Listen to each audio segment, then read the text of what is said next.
പ്രിയപ്പെട്ടവരെ, ഇന്ന് വിഷുവാണ്. സൂര്യൻ മീനം രാശിയിൽ നിന്ന് മേടം രാശിയിലേക്ക് സംക്രമിക്കുന്നു എന്നാണ് സങ്കല്പം. ഈ വിഷു ദിവസം പകലും രാത്രിയും തുല്യമായിരിക്കും എന്നുള്ളതാണ് എൻ്റെ കണക്ക്. വിഷു തന്നെ രണ്ട് രീതിയിലുണ്ട്. ഒന്ന് വസന്ത വിഷുവും മറ്റത് ശരത് വിഷുവുമാണ്. ശരത് വിഷു സെപ്റ്റംബർ മാസത്തിലാണ്. സൂര്യൻ ഭൂമധ്യരേഖയിൽ എത്തുന്ന ദിവസമാണ് നമ്മുടെ കാരണവന്മാർ പണ്ട് വിഷുവായിട്ട് ആഘോഷിച്ചത്. ഇപ്പോൾ ഈ കണക്ക് തെറ്റിയതുകൊണ്ട് ചെറിയൊരു വ്യത്യാസമുണ്ട് എന്ന് മാത്രമേ ഉള്ളൂ.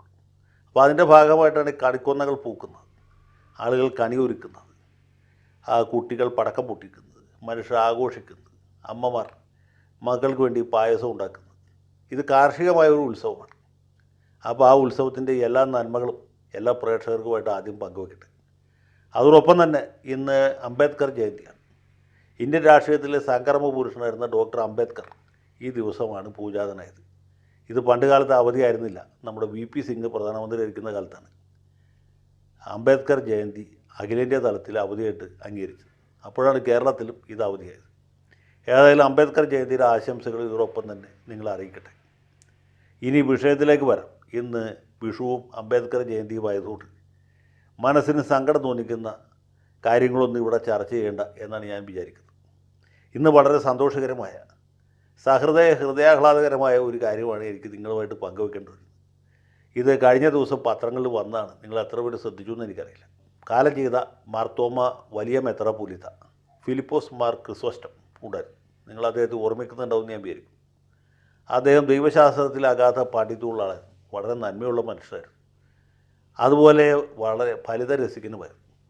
ക്രിസോസ്റ്റത്തിൻ്റെ ഫലിതങ്ങൾ എന്ന് പറഞ്ഞ ഈ മുല്ല കഥകൾ പോലെ നമ്മുടെ നാട്ടിൽ പാടിപ്പതിഞ്ഞ ഒന്നാണ്. അപ്പോൾ അങ്ങനെയുള്ള ഇദ്ദേഹത്തിൻ്റെ പേരിൽ ഇതാദ്യമായി ഒരു അവാർഡ് ഏർപ്പെടുത്തിയിരിക്കുന്നു. സത്യം പറഞ്ഞാൽ അദ്ദേഹം മരിക്കുന്നതിന് മുമ്പ് തന്നെ ഒരു അവാർഡ് ഏർപ്പെടുത്തേണ്ടത്.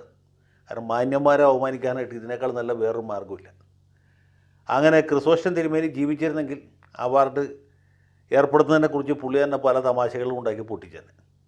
ഏതായാലും നമുക്കായിരുന്നു ഭാഗ്യമില്ലുണ്ടായിപ്പോയി. നമ്മുടെ നാട്ടിൽ ഈ കോവിഡ് കത്തിപ്പടർന്ന് നിൽക്കുന്ന സമയത്താണ്, അതിഭയങ്കര ലോക്ക്ഡൗണുള്ള സമയത്താണ് തിരുമേനി കാലം ചെയ്തത് എന്നാണ് എൻ്റെ ഓർമ്മ. അന്ന് UC കോളേജ് മാനേജറായിരുന്ന റവറൻ തോമസ് ജോണും ഞാനും ഒരുമിച്ചാണ് ഒരു കാറിൽ ഇവിടെ നിന്ന് തിരുവല്ലയിൽ പോയത്. അവിടെ ചെന്ന് തിരുമേനിക്ക് അന്ത്യോപചാരം അർപ്പിച്ചു. ക്രിസോസ്റ്റം തിരുമേനി ഞങ്ങൾ തമ്മിലുള്ള ബന്ധമെന്ന് വെച്ചാൽ ക്രിസോസ്റ്റം ആലുവ UC കോളേജിലാണ് പഠിച്ചത്. അദ്ദേഹം മരിക്കുന്ന സമയത്ത് അഥവാ കാലം ചെയ്യുന്ന സമയത്ത് ഞാനായിരുന്നു പൂർവ്വ വിദ്യാർത്ഥി സംഘടനയുടെ സെക്രട്ടറി. തോമസ് ജോൺ അച്ഛനായിരുന്നു മാനേജർ. ഞങ്ങൾ രണ്ടുപേരും കൂടെയാണ് ഇവിടുന്ന് അങ്ങോട്ട് പോയത്. അപ്പോൾ ഈ ലോക്ക്ഡൗണൊക്കെ ഉണ്ടായിരുന്നെങ്കിൽ പോലീസിൻ്റെ വലിയ തേർവാഴ്ചയാണ് റോട്ടിൽ. അപ്പോൾ ഞാനുണ്ടായിരുന്നുകൊണ്ട് മാനേജർ ഉണ്ടായിരുന്നുകൊണ്ട് ഞാൻ രക്ഷപ്പെട്ടു ഒരു വിധത്തിൽ തിരുവല്ലയിൽ എത്തുകയും അവിടെ പുഷ്പചക്ര സമർപ്പിക്കുകയും അന്ത്യോപചാരം അർപ്പിക്കുകയും അനന്തരം മാർത്തോമ സഭയുടെ ഒരു ക്യാൻറ്റീൻ പോലത്തെ ഒരു സംവിധാനമുണ്ട്. അത് തുറപ്പിച്ച് ഞങ്ങൾ രണ്ടുപേരും ഒരേ ചായ കുടിച്ച് തിരിച്ചു വരികയാണ് ചെയ്തത്. അന്ന് ചായക്കടകളൊന്നും തുറന്നിരുന്നില്ല. ഇപ്പം ഞാൻ പറഞ്ഞത് ഞാനും തിരുമേനി തമ്മിലുള്ള ബന്ധത്തെപ്പറ്റി ഉപന്യസിക്കാനല്ല. ഈ കാലം ചെയ്ത തിരുമേനിയുടെ ഓർമ്മയ്ക്കായിട്ട് അല്ലെങ്കിൽ അദ്ദേഹത്തിൻ്റെ സ്മരണ നിലനിർത്താൻ വേണ്ടിയിട്ട് നമ്മുടെ നാട്ടിലൊരു അവാർഡ് പുതിയതായി ഉണ്ടായിരിക്കുകയാണ്. തിരുമേനിയുടെ പേരിൽ ഏർപ്പെടുത്തിയിട്ടുള്ള ഈ അവാർഡ് മഹാപണ്ഡിതനും ദാർശനികനും ആളുകളെ ചിരിപ്പിക്കുന്നതിൽ വളരെ ശ്രദ്ധാലുവായ സൈദ്ധാന്തികനായ അല്ലെങ്കിൽ സന്ദേശം സിനിമയിലെ കുമാരപിള്ള സാർ പരകായ പ്രവേശം നടത്തിയ നമ്മുടെ സഖാബി MA ബേബിക്കാണ് കൊടുക്കാൻ തീരുമാനിച്ചിട്ടുള്ളത്. ഏതായാലും വളരെ ഉചിതമായി എന്ന് പറയാതിരിക്കാൻ നിവൃത്തിയില്ല. ബേബി സഖാബിൻ്റെ ഏത് പ്രസംഗവും അല്ലെങ്കിൽ ഏത് അഭിപ്രായ പ്രകടനവും നമ്മളെ ചിരിപ്പിക്കും. അത് ക്രിസോസ്റ്റം തിരുമേനിയേക്കാളും ഒട്ടും കുറഞ്ഞ ആളല്ല ബേബി സഖാവ്. മാത്രമല്ല ഇവർ പഴയ സുഹൃത്തുക്കളായിരുന്നു എന്നാണ് ദേശാഭിമാനി വാർത്തയിൽ കാണുന്നത്. ബേബി സഖാവ് തിരുമേനിയെക്കുറിച്ചൊരു പുസ്തകം എഴുതിയിട്ടുണ്ട് അത്രേ. ഞാൻ ആ പുസ്തകം വായിച്ചിട്ടില്ല. സഖാവ് എഴുതിയ പുസ്തകമായിട്ട് മോശമാവും വഴിയില്ല എന്ന് വെച്ചോളൂ. ഏതായാലും ബേബി സഖാവിന് ഈ അവാർഡ് കൊടുക്കാൻ തീരുമാനിച്ച് വരും പറഞ്ഞ് ക്രിസോസ്റ്റം തിരുമേനി പരലോകത്തിരുന്ന് പൊട്ടിച്ചിരിക്കുന്നുണ്ടാവും എന്ന കാര്യത്തിൽ എനിക്കൊരു സംശയമില്ല. പണ്ട് 1980കളിലാണ് അന്ന് മന്ത്രിയായിരുന്ന ഒരാളെക്കുറിച്ച് കരുണാകരൻ്റെ മന്ത്രിസഭയിൽ അംഗമായിരുന്ന ഒരു മാന്യദേഹത്തിന് പ്രഥമ ഗാന്ധി അവാർഡ് പ്രഖ്യാപിച്ചു. അതിനു മുമ്പ് ഗാന്ധിയുടെ പേരിൽ ഒരു അവാർഡുമില്ല. ഗാന്ധി എന്ന് പറഞ്ഞാൽ നമ്മുടെ രാഷ്ട്രപിതാവായിട്ടുള്ള ഗാന്ധി കേട്ടോ, അല്ലാണ്ട് വേറെ ആരുമല്ല. ഗാന്ധി അവാർഡ് മന്ത്രി സ്വയൻ സോക്കി എന്ന വാർത്ത മനോരമയിൽ കണ്ടു. അപ്പോൾ നമ്മൾ വിചാരിച്ചു, ഗാന്ധിയൊക്കെ ഈ നിലവാരത്തിലെത്തിയോ? ഈ മാന്യദേഹത്തിന് അദ്ദേഹത്തിൻ്റെ പേരിൽ അവാർഡ് കിട്ടിയോ എന്ന് പത്രത്തിൽ വായിച്ച് ചൂടാറുന്നതിന് മുമ്പ് സാക്ഷാൽ ലോനപ്പൻ നമ്പാടൻ ഒരു കാച്ചി അതെന്താ വെച്ചാൽ ഈ അവാർഡ് അടുത്ത കൊല്ലം വീരപ്പന് കൊടുക്കും എന്നാണ്. ഈ കാട്ടുകള്ളനായ വീരപ്പൻ അന്ന് സ്വൈരവിഹാരം നടന്ന കാലമാണ്. ഈ ഗാന്ധി അവാർഡ് അടുത്ത കൊല്ലം വീരപ്പനായിരിക്കും.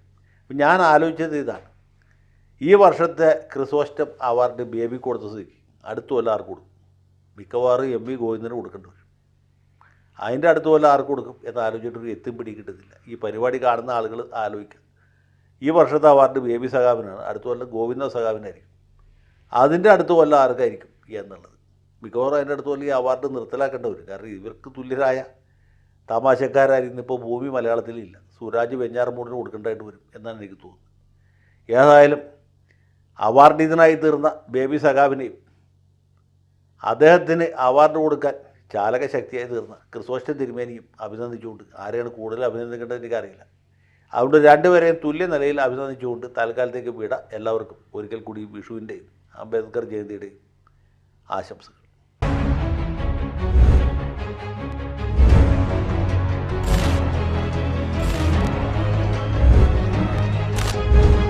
കൂടുതൽ വാർത്തകളും വിശേഷങ്ങളും നിങ്ങളിലേക്ക് എത്താൻ ABC മലയാളം സബ്സ്ക്രൈബ് ചെയ്യുക, ബെൽ ബട്ടണും അമർത്തുക.